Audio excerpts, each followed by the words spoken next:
meet my bride. Let's go for a ride in my newfangled automobile. Just where we will go, nobody knows, but it's sure a great way to feel. Behind the wheel of the speed meter steel, it's my newfangled automobile. Hello and welcome to Vintage Car History. I'm Wild Bill. Growing up, one of the TV shows my family would always watch together was The Muppet Show. And one of my favorite characters was the Swedish Chef. Mort, mort, mort. I mean, he's a chef that speaks some sort of language, who teaches cooking techniques, but nothing goes right.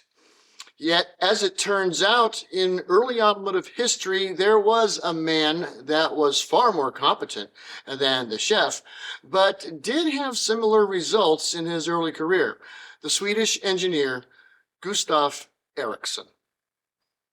Please forgive me in advance on my pronunciation.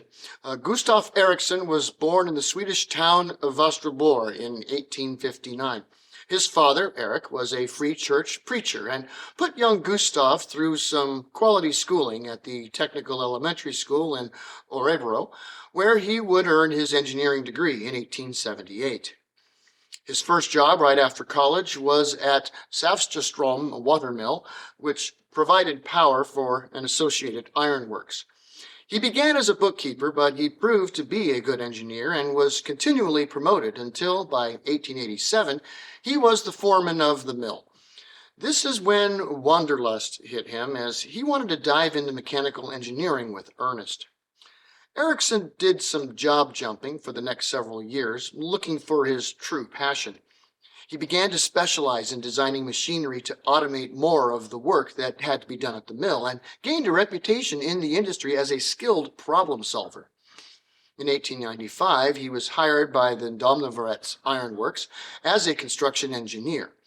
2 years later, he took a trip to Great Britain, Germany, and France to study a new emerging industry, the automobile. True, his employer wasn't interested in making cars and sent Gustaf to research what common components to cars they could supply to various car makers. But Erikson decided to come up with his own design anyway. And so, for the next several months, when he wasn't doing his normal job, he spent most of his spare time designing and talking about cars. In the late fall of 1897, Gustaf's car passion reached the ears of Peter Peterson, who at the time was the plant manager at the Surahammersbruk, a very high position in the company. The company had recently created a new subsidiary, Vabis, to make railway cars of various types. But Peterson wanted a company director that would go in that direction, and since he could appoint a new director, afterwards he wouldn't actually have any direct authority. The most recent director of Vabis resigned in the summer of 1897, and the seat was still vacant when he met Gustaf. Peterson offered him the job under the stipulation that he specifically pursue the car business. Erikson was more than delighted to do so, and immediately got to work as a full-time car designer. He showed the board the car design that he had already finished, but they decided not to produce it. Back to the drawing board, but this time Gustaf's being paid to do it. He totally reworked his own engine design, transmission design, and everything else design, and submitted it to the board. And this time the board approved of him building a prototype for testing and production analysis. He christened the car Vabis Model 1897, though it was mostly just called Gustaf Erikson's motor car. It was completed and first tested in the early spring of 1898.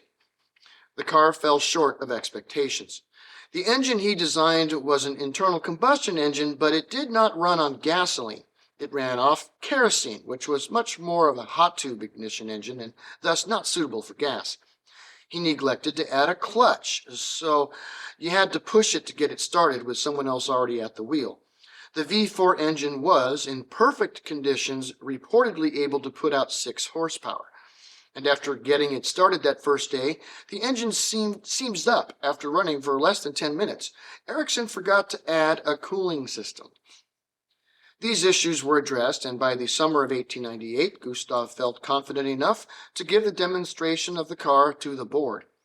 It did not impress, as one of them quipped that all it did was make smoke. He knew more drastic modifications needed to be made, and so he approached the board requesting permission to start over. They reluctantly agreed, and so Erikson began work on what would eventually be christened the Model 1900/01. This car also sported his even more new and improved kerosene hot tube engine, and it also was a disappointment. First tested in mid-1990, that kind of engine produces a lot of smoke, has a low power to weight ratio, does not produce much torque, and was hard to keep running. He came quite close to losing his job over this, but he went back to work and by early 1902 designed two new engines, both gas-powered. The 3.5 horsepower was a single cylinder, while the twin cylinder put out 9 horsepower. He fitted the 3.5 to his car, and it suddenly became almost viable. It made plenty of torque, was light and rugged. The engines themselves were put into production and sold to other manufacturers, mostly in the marine and railroad industries. As I mentioned before, it was the 3.5 that was fitted into the always evolving car, and though it was underpowered, proved far more reliable than the hot tube engine, but still underpowered and also looked terribly out of date.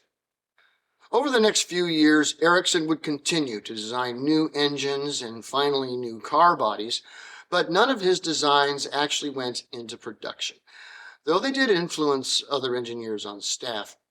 Vabis was purchased by Scania in 1913, and he left the company a few years later, passing away in 1922.